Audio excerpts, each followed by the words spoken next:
పెళ్లి ఒక సంబరం అనుకుంటూ దుబారా ఖర్చు చేస్తే తరువాత జీవితమంతా సమరంలాగా మారిపోతుంది. అదెలాగాని అనుకుంటున్నారు. ఇలాగే అండి. చూద్దురుగాని రండి. ముహూర్తానికి టైమవుతుంది. నువ్వేంటే ఇంకా తయారవ్వలేదు? వెళ్ళు. మరో గంటలో మనం మండపానికి బయలుదేరాలి. నేను మేకప్ ఆర్టిస్ట్ కోసం వెయిట్ చేస్తున్నానమ్మా. తనింకా రాలేదు. లేకపోతే క్యాన్సిల్ చేసేసి నీ అంతట నువ్వు రెడీ అవ్వు. నీక్కూడా బాగా రెడీ అవ్వటం వచ్చు కదా. నా అంతట నేను రెడీ అవ్వటమేంటమ్మా? ఇది నా పెళ్లి. ఆయన 50,000 రూపాయలిచ్చి మేకప్ ఆర్టిస్ట్‌ని ఎందుకు బుక్ చేసుకున్నట్టు? నా అంతట నేను మేకప్ చేసుకోడానికి. వస్తుందిలే అమ్మా. అసలే ఇవాళ తీయబోయే ఫోటోల్లో నేను చాలా అందంగా కనిపించాలి. అమ్మో! 50,000 రూపాయలా? ఇంత డబ్బెక్కడిదే నీకు? మీ నాన్ననడిగావా? లేక మీ అన్నయ్యనడిగావా? ఎవ్వరిని అడగలేదమ్మా. ముందైతే మేకప్ చేయమని చెప్పాను. పెళ్ళయి నేను అత్తారింటికి వెళ్ళిన తర్వాత నవీన్నడిగి ఆమెకు ఆ డబ్బులిచ్చేస్తానులే. అయ్యో! ఇవేం పనులే. డబ్బులివ్వకుండా పని చేయించుకుంటే ఏం బాగుంటుంది? అది కూడా నువ్వు అత్తారింటికి వెళ్ళిన తర్వాత అల్లుడుగారిని అడిగి డబ్బిస్తాననంటున్నావు. ఒకవేళ అల్లుడుగారివ్వకపోతే? ఇస్తాడులే అమ్మా. నవీన్ ఏమైనా అన్నయ్యలాగా అలాగే నాన్నలాగా పిసినారనుకుంటున్నావా? అదిగో మేకప్ ఆర్టిస్ట్ కూడా వచ్చేసింది. Hi madam. సారీ కాస్త లేట్ అయింది. ఆ! ఏం పర్వాలేదు. రండి మేకప్ మొదలు పెట్టండి. అలా జాహ్నవి మేకప్ చేయించుకుంటూ ఉంటుంది. మరోవైపు రోజా కూడా తయారవుతుంది. అలా జాహ్నవి తన కుటుంబంతో కలిసి మండపానికి వెళ్తుంది. పెళ్లికి సంబంధించిన పూజలు మొదలవుతాయి. ధర్మారావు గారు, ఏంటండి? పెళ్లి ముహూర్తం కూడా దగ్గర పడుతూ ఉంది. మీరేమో ఇంకా మాకు కట్నం డబ్బు ఇవ్వలేదు. అంటే అది అ అదే మావయ్య గారు. లోన్ అప్లై చేశాను. రేపు చేతికి డబ్బొచ్చేస్తుంది. ఎల్లుండి మీ ఇంటికొచ్చి డబ్బు మీ చేతిలో పెడతామండి. ఏ మాటకి ఆ మాట చెప్పుకోవాలయ్యా. పెళ్లి మాత్రం చాలా ఘనంగా చేస్తూ ఉన్నారు. ఇందాక వెల్కమ్ డ్రింక్ తాగాను. అద్భుతంగా ఉంది. ఏర్పాట్లు కూడా చాలా బాగున్నాయి. మా బంధువులందరూ కూడా మెచ్చుకుంటూ ఉన్నారు. అని గోవిందయ్య వాళ్ళని మెచ్చుకుని అక్కడ్నుంచి వెళ్ళిపోతాడు. ఏర్పాట్లన్నీ ఎందుకు బాగోవు? ఈ పెళ్లి కోసమే కదా లక్షలు లక్షలు ఖర్చు పెడుతూ ఉన్నాం. ఇక ఏర్పాట్లు ఇలాగే చాలా బాగుంటాయి. పదరా, మనకవతల చాలా పనులున్నాయి. అలా జగదీష్ మరియు ధర్మారావు పెళ్లి పనుల్లో మునిగి తేలుతూ ఉంటారు. పక్కనే ఉన్న మరో మండపంలో శంకర్ మరియు హైమావతి కూడా పెళ్లి పనుల్లో చాలా బిజీగా ఉంటారు. ఇదిగో హైమావతి గారు, మీరు టిఫిన్ చేసినట్టు లేరు. ఇదిగోండి, ముందే జ్యూస్ దాగండి. కాస్తైనా శక్తి ఉంటుంది. అన్నయ్య గారు, మీరు కూడా కాస్త జ్యూస్ దాగండి ముందు. పెళ్లి పనుల్లో చాలా బిజీ అయిపోయానమ్మా. ఎక్కడేదైనా పొరపాటు జరుగుతుందో అని భయంగా ఉంది. అరే, ఎలాంటి పొరపాటు జరగదులేండి. మా బంధువులు మరీ అంత క్రూరులేమీ కాదు. ఏదైనా పొరపాటు జరిగినా ఏమీ పర్వాలేదులేండి. మిమ్మల్ని ఎవరూ తప్పుగా అనుకోరు. మీరు కాస్త విశ్రాంతి తీసుకోండి. అసలే మీకు డయాబెటీస్ ఉందని రోజా నాకు చెప్పింది. ఆంటీగారు, మీకు బీపీ ఉందట కదా? ఇలా వ్యాధులు పెట్టుకుని ఇలా టెన్షన్ పడితే ఎలా చెప్పండి? అలా రఘు శంకర్తో చెబుతాడు.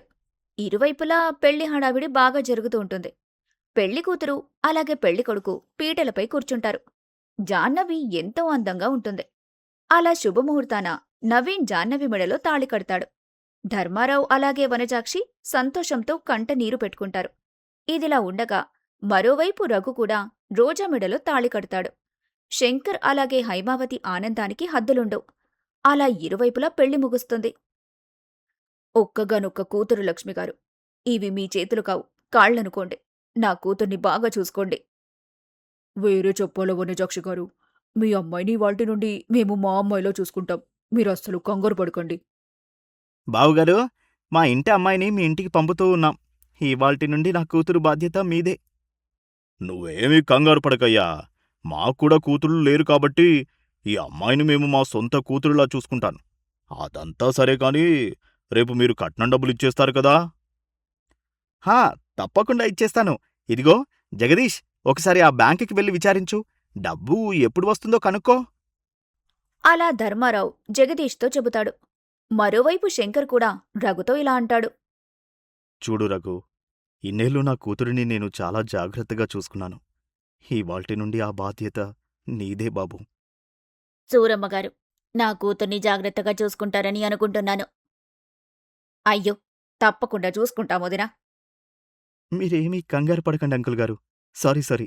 మామయ్య గారు, నేను మీ అమ్మాయిని ఖచ్చితంగా బాగా చూసుకుంటాను. అలా పెళ్లితో పాటు అప్పగింతలు కూడా ముగిసిపోతాయి. రఘు రోజాతో కలిసి తన ఇంటికి వెళ్ళిపోతాడు. నవీన్ కూడా తన భార్య జాహ్నవితో కలిసి ఇంటికి వెళ్ళిపోతాడు. ధర్మారావు, వనజాక్షి ఒంటరిగా ఇంటికి వెళ్తారు. అదే సమయానికి హైమావతి మరియు శంకర్ కూడా ఇంటికి వెళ్తారు. ఇద్దరూ ఒకరికొకరు ఎదురుపడతారు. ఏంటి శంకర్, అప్పగింతలు ముగిసిపోయాయా? అవును ధర్మారావు, ఇప్పుడే ఎంతో బాధగా అప్పగింతలు ముగించుకుని వస్తూ ఉన్నాం. పక్కపక్కనే ఉన్న మండపాలలో పెళ్లి జరిగినా మనం కలుసుకోలేకపోయాం. అయినా పెళ్ళంటే అంత మామూలు విషయమా? అందులోనూ మనం ఆడపిల్ల తరపు వాళ్ళం. కాళ్ళు కడిగి కన్యాదానం చేశాం. ఒక నిమిషం కూర్చోవడానికి కూడా సమయం దొరకలేదనుకో. అవును, ఇక ఇంటికి వెళ్లి ప్రశాంతంగా నిద్రపోవాలి. ఇన్ని రోజులు చాలా కష్టపడ్డాం. ఇప్పుడిక విశ్రాంతి తీసుకోవాల్సిందే. అవును, చాలా కష్టపడ్డాం. మేం కూడా వెళ్ళి విశ్రాంతి తీసుకుంటాం. అలా ఇరు కుటుంబాలు తమ ఇళ్లలోకి వెళ్ళిపోతాయి. అలా కొంత సమయం గడుస్తుంది. ఇంతలో క్యాటరింగ్కి సంబంధించిన వాళ్ళు ఇంటికొస్తారు. ఏంటండి ధర్మారావు గారు, డబ్బివ్వకుండా వచ్చేశారు? ఫంక్షన్ హాల్ అంతా మీకోసం ఎంత వెతికామో తెలుసా?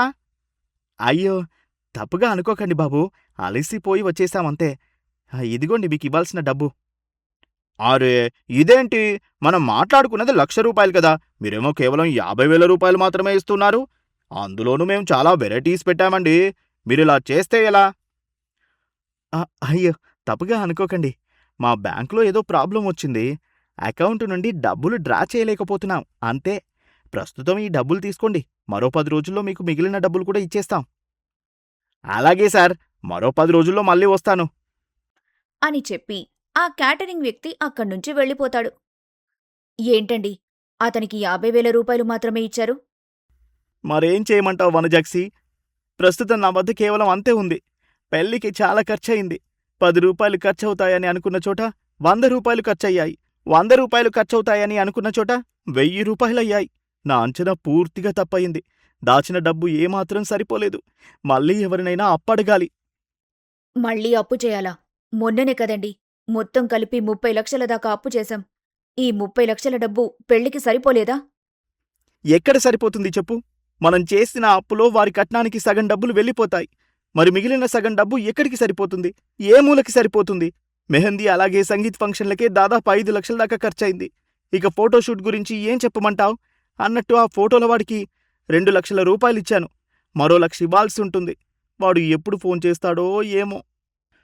అలా ధర్మారావు బాధపడుతూ ఉంటాడు. ఇంతలో అక్కడికి మరొక వ్యక్తి వస్తాడు.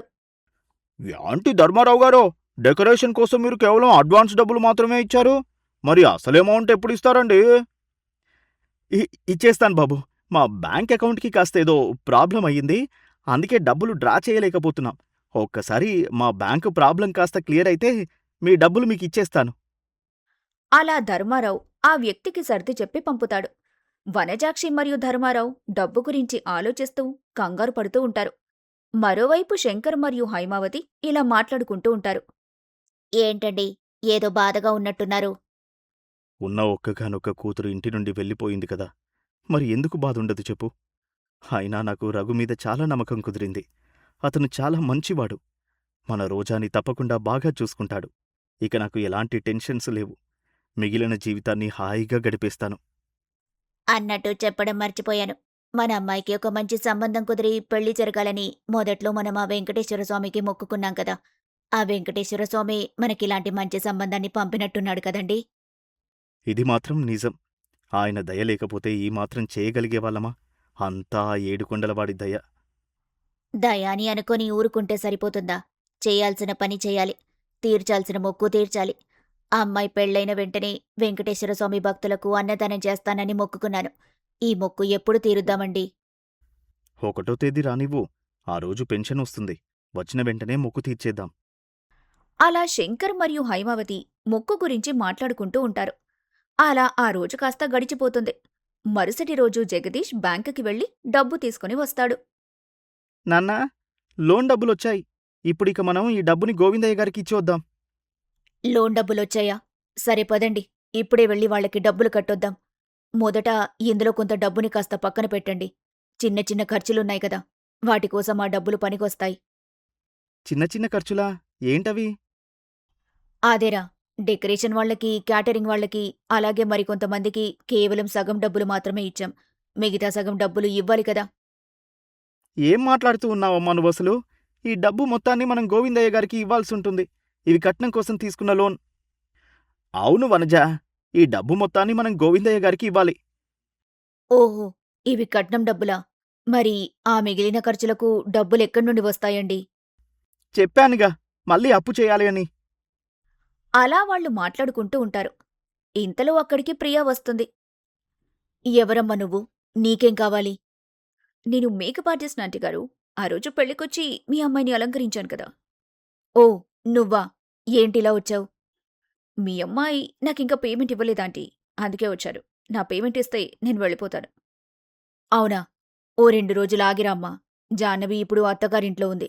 తను నీకు తప్పకుండా డబ్బిచ్చేస్తుందిలే. అలా వనజాక్షి ప్రియతో చెబుతుంది. ప్రియ అక్కడ్నుంచి వెళ్ళిపోతుంది. ఈ జాహ్నవి ఒకటి.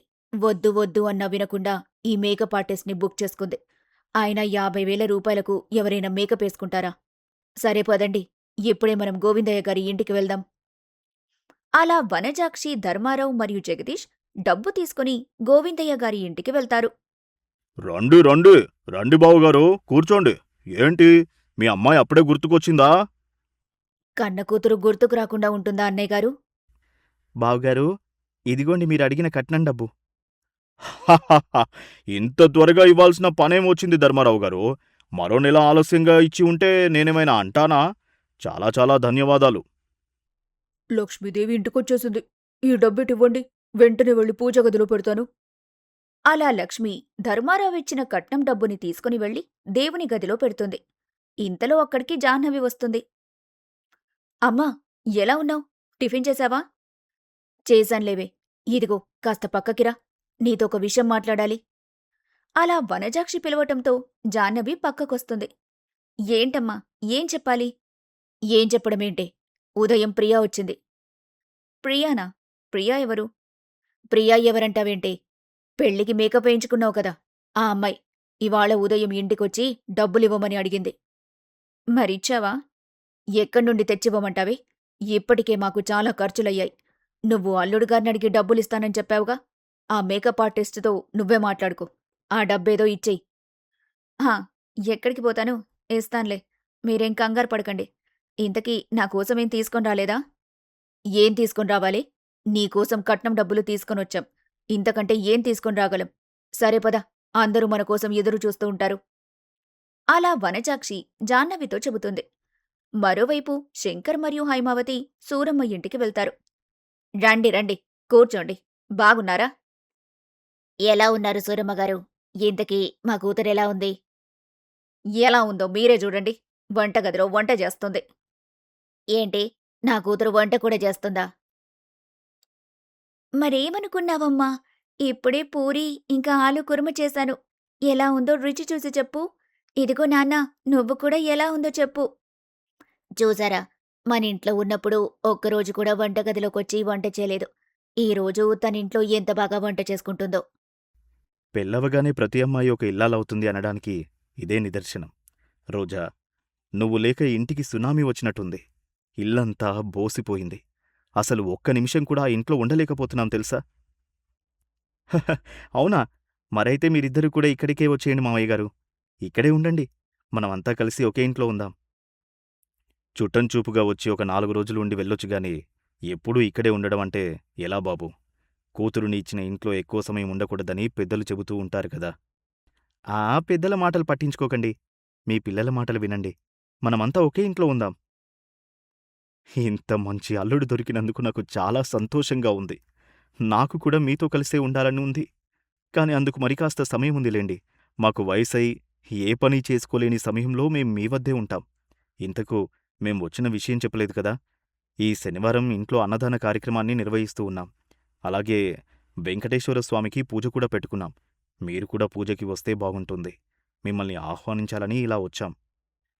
అలా శంకర్ రఘుతో చెబుతాడు. రఘు మరియు రోజా అందుకు ఒప్పుకుంటారు. మరోవైపు గోవిందయ్య ఇలా అంటూ ఉంటాడు. సరే బావుగారు, మీరు ఎప్పుడు బయలుదేరుతారండి? ఇదిగో ఇప్పుడే బయలుదేరుతూ ఉన్నామండి. అదేం లేదన్నయ్య గారు. పిల్లనిచ్చిన ఇంట్లో పిల్ల తల్లిదండ్రులు ఎక్కువ సమయం గడపకూడదు. అలా గడిపితే ఆ ఇంటికి అరిష్టం వస్తుందట. అందుకే ఆయన అలా అన్నారు. ఆ, మాక్కూడా చాలా పనులున్నాయి వదినగారు.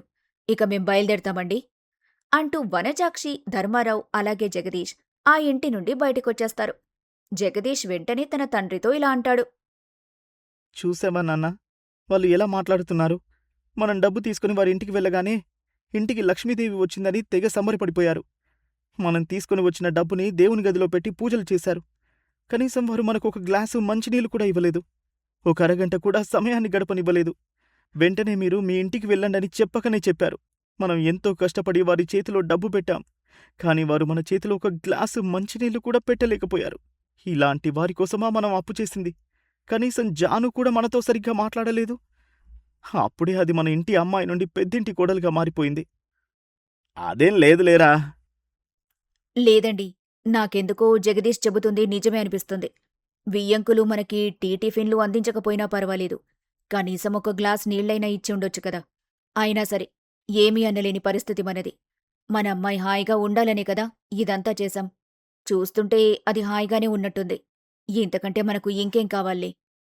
నిజమే అమ్మా, ఇలా ఆలోచిస్తూ బ్రతకాల్సిందే.